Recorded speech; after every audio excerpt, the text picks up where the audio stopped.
دوو مانگ بەر لە ئێستا لە بەردەم دادگای کۆنی سلێمانی باوکێک منداڵە 3 ساڵە و منداڵە 4 ساڵەکەی لەبەر دادگا بەجێ دەیڵێت و دەڕوات.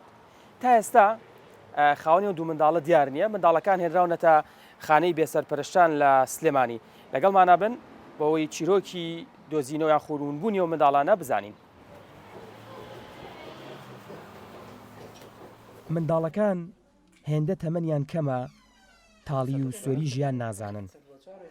زوهرە و یوسف 16 نوێی 2020 لە بەردەم دادگای کۆنی سلێمانی دەدۆزرێنەوە.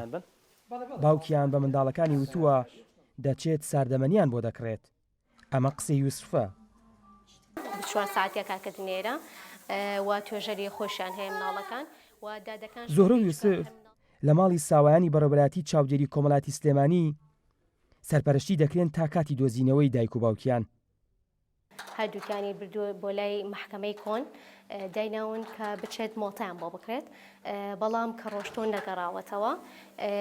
ئەم قسانش لەلایەن براکەوە یوسف کە تەمەنی 4 ساڵ زیاترە باسی بۆ کردین، ئاماژێ بۆشیا کە دایکی لە ماڵەوە و ئەمانی بەتەنیا هێناوەتە دەرەوە باوکی. مناڵەکان بە شێوەیەکی زۆر جوانێرە خزمەتەکرێن، چاودێریەکرێن، پەروەرداکە هەنان ڕێی چاودێرەکان و کارمەندانی ئێرەوە هەم لە ڕووی تەندروستیەوە لە ڕووی خواردنەوە بە شێوەیەکی زۆر جوان مەڵان لەگەڵاکرێن.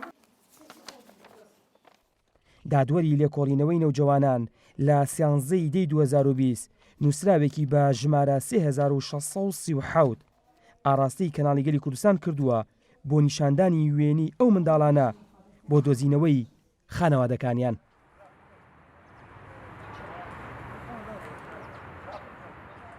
وتەبێژی پۆلیسی سلێمانیش دەڵێت پەراوی یاساییان بۆ دۆزینەوەی کە سوکاری ئەو منداڵانە کردوتەوە و بە دواداچوونەکانیشیان بەردەوامە.